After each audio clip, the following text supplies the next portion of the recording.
Greetings at Cheating Story Lab. Share your location and let me know where you're tuning in from. In essence, I am the man portrayed as having chosen his deceased wife over his living son, or so the narrative goes. I am the father who could not bear to attend my only child's wedding, finding it unbearable to watch him marry someone who embodied everything his mother despised. My identity is inconsequential. What truly matters is that for 2 years, I grappled with the burden of my decision, believing I had shattered the remnants of my family. My wife, Diane, passed away 6 years ago, succumbing to pancreatic cancer within 4 months of diagnosis. She was 51 years old. Our marriage spanned 23 years, and she dedicated her life as a school librarian. Our lives were ordinary, our family a typical unit, until tragedy struck. Diane's death occurred when Kevin was 25. He coped with grief in ways young men often do. He immersed himself in work, travel, and kept busy. I empathized. Everyone grieves differently. Kept myself within the same dwelling, maintained Diane's garden, conversed with her photos as if she could respond, perhaps a pitiful act. Yet it sustained me during those 3 years post Diane's demise. Kevin started dating Lauren. She was 30, worked in pharmaceutical sales, owned a white BMW, adorned herself with costly perfume. Attractive, self-assured, prosperous, she embodied the ideal.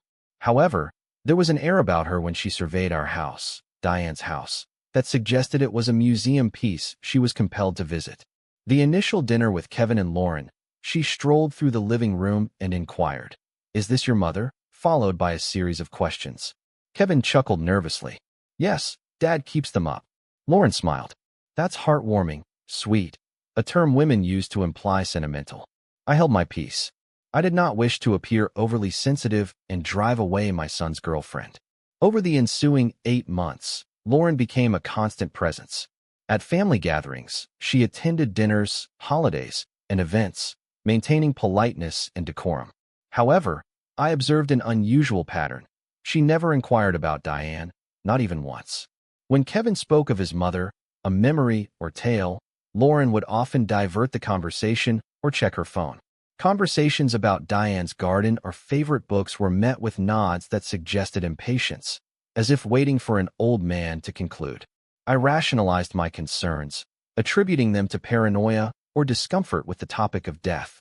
Later, Kevin proposed at dinner in my home.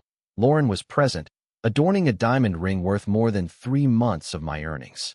I congratulated him and expressed happiness for him, as he deserved love following his mother's passing. Lauren responded with a suggestion for a spring wedding, a small, contemporary ceremony, characterized by a minimalist design. I understood the implications. "Will you give me away at the altar, Father?" Kevin asked. "Certainly," I replied. Lauren tenderly touched Kevin's arm. "Initially, darling, we had discussed a non-standard procession where we'd walk in together." "Ah, so we did," Kevin realized. I must have overlooked it. In truth, we hadn't. His expression revealed as much, yet he humored me. I remained silent. The actual discord commenced 3 months prior to the wedding. Lauren insisted on hosting the engagement party at my house. "It's spacious," she reasoned, "and it would reduce venue expenses." I consented. It was a place Diane enjoyed filling with people.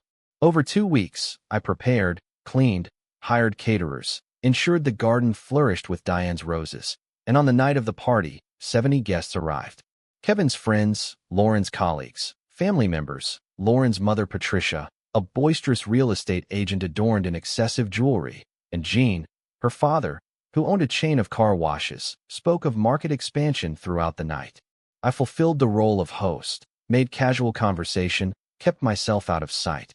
9 p.m., found myself replenishing ice in the kitchen when Lauren's voice echoed from the dining room.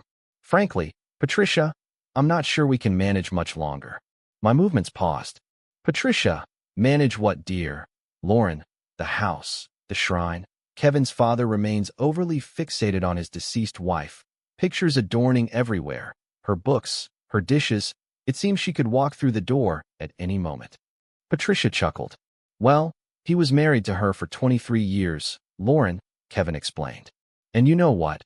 I believe that's the issue. Their relationship wasn't a classic love tale." Kevin described her as dull, a librarian who stayed home and read books, with no ambition, no career, just There, my hands went tingling numb, Lauren concluded. Kevin finds his father constructing a mythical image of their deceased relative, which he barely recalls as extraordinary, but his father persists relentlessly, making it suffocating. For him, after the wedding, they aim to establish boundaries. The house must be sold, and he moved into a contemporary condo, as Kevin doesn't wish to spend holidays in what feels like a mausoleum of the departed. Though he can't recollect placing the ice or entering the dining room, he vividly remembers Lauren's expression upon seeing him there. The room fell silent, and her face paled. "Get out," I commanded his father. Kevin emerged from the hallway. I looked at Lauren. "You are not welcome in this house." Lauren's eyes brimmed with tears, swiftly shifting into a vulnerable demeanor. I stated, "You didn't truly imply every statement," and he replied, "You called my spouse dull. You claimed she lacked aspiration. You suggested Kevin scarcely recalls her as anything noteworthy. You desire me out of our household to erase her." Kevin intervened. "Dad, settle down. Did you inform her that?" I looked at my son. "Did you tell her your mother was dull?" Kevin's expression changed. "Red, I didn't. It wasn't, did you?" He remained silent, which spoke volumes. Lauren tugged on Kevin's arm. "Sweetheart, he's misconstruing what I said." "No." I shook my head. "You expressed precisely what you thought, and now I understand exactly who you are." I looked at Kevin. "You have a choice. You can marry someone who disrespects your mother's legacy, or you can maintain me in your life." "Not both." Kevin stiffened. "You can't present me with an ultimatum." I had just done so. Lauren was weeping now, genuine tears flowing. "Mr. Brennan, please, I was merely releasing steam. I didn't intend to wound you." "You did not injure me," I said. "You revealed your true self to me, and for that, I am grateful." As I made my way to the door and exited, I declared the gathering was concluded. In the subsequent 48 hours, I became the antagonist. Kevin contacted me only once, accusing me of humiliating him in front of the crowd, stating Lauren was devastated, asserting that my actions were unfair and heartless. In response, I made it clear I wouldn't attend the wedding unless Lauren apologized sincerely. "She won't apologize for having emotions," Kevin retorted. "Then I won't be there." He ended the call, with Lauren's parents following suit. Patricia called me a bitter old man who couldn't let go of past grudges, while Jean claimed I was jeopardizing my son's joy due to loneliness. Kevin's relatives and friends shared their opinions, all echoing the sentiment that I was the source of the issue. I ceased answering calls, and the wedding took place in April. I did not attend. One morning, Kevin texted me, "I'll never forgive you for this." I didn't reply. For 2 years, Kevin and I didn't communicate. I learned through family that he had married, bought a house in the suburbs, Lauren was pregnant, and I was to become a grandfather, yet I received no phone call from him. I convinced myself that my decision to stand up for Diane's memory was worth more than appeasing my son, who seemed to have forgotten his mother. However, at night, alone in my house, I questioned whether I had made the gravest error of my life. What if I was mistaken? What if Lauren's outburst was merely venting and I overreacted? What if I sacrificed our relationship due to pride? I began packing away Diane's belongings, not to erase her, but to create space. Perhaps Kevin was correct. Perhaps I was living in a memorial.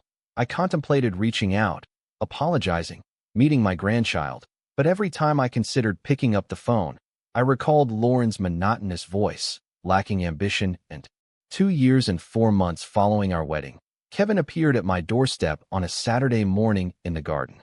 I was weeding Diane's rose bed when I glanced up, and there he stood, thinner, fatigued, aged, now a father. I rose, acknowledging him with a simple nod. "Kevin," he queried, "may I enter?" I consented, brewing coffee. We settled at the kitchen table where we had shared countless meals as a family, and Kevin surveyed the house. Many of Diane's photos still adorned its walls. I hadn't packed much. "You left everything intact," he observed softly. "Most of it." He nodded humbly, focusing on his coffee. Finally, he spoke. "I have something to tell you, and I merely ask for your attention." I remained quiet as he spoke.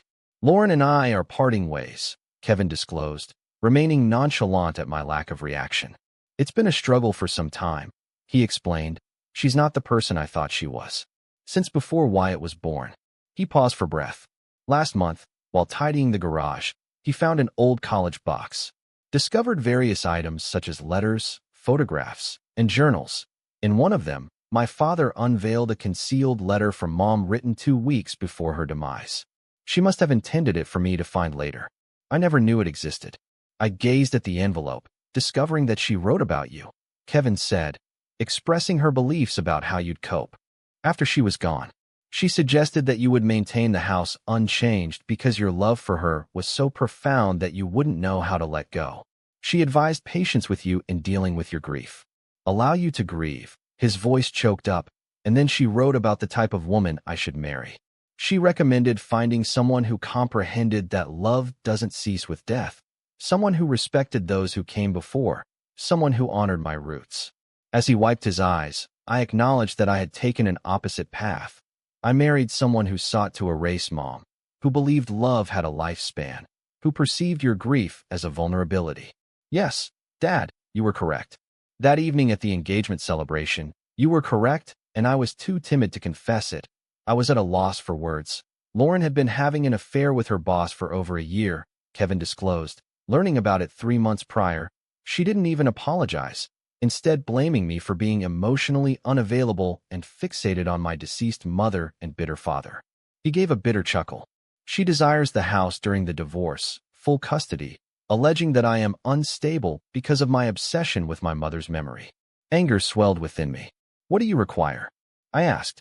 I need my father, Kevin replied simply. I need to bring Wyatt here and let him play in Grandma's garden. I need to tell him about the woman he will never meet, but who would have cherished him deeply. I need to stop being ashamed of where I come from. He slid the envelope towards me.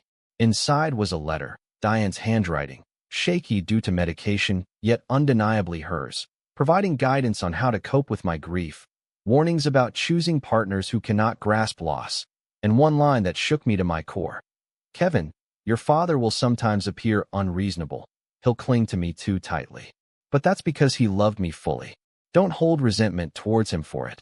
Someday you'll understand that such love is rare. Cherish it. I folded the letter.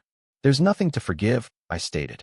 In the kitchen, Kevin and I, both grown men, shed tears over a woman absent for 6 years, yet still tying us emotionally. Over the subsequent half-year, Kevin battled Lauren in court, with me covering his legal fees. We secured joint custody. Lauren aimed to use my marriage abandonment as evidence of my instability, but Kevin's attorney unveiled Lauren's affair, her derogatory remarks about Diane, and her efforts to keep Kevin from family ties. The judge found no merit in Lauren's claims. Now, twice weekly, Kevin brings over his 3-year-old son, Wyatt, who bears a resemblance to Diane around the eyes. I taught him to water the roses. Last week, Kevin asked if I still had Diane's recipe box. I do. He wants to teach Wyatt how to bake her chocolate chip cookies. At times, Lauren sends hostile emails or calls me an old manipulator who harmed her marriage, though perhaps she is correct. However, I defended something valuable, and my son now understands its importance. I hold no regrets for what I missed. 2 years passed before Kevin acknowledged my efforts to safeguard him from a spouse intent on obliterating his roots. People often caution against speaking ill of the deceased. However, I believe the dead communicate their truths if one listens attentively. Diane remains present, in the garden, in photographs, in recipes, in lessons she imparted about genuine love to our son, and now, within my grandson too. She endured, surpassing her adversary, Lauren, who sought to erase her. Choosing between maintaining harmony and safeguarding what truly matters is never effortless. One simply learns to bear the unyielding aspects. I find solace in this choice. Thanks for tuning in. If this narrative strikes a chord, click that subscribe button, share your personal experiences in the comments, and remember that those who label you as unreasonable are often uncomfortable with your boundaries. Until next time.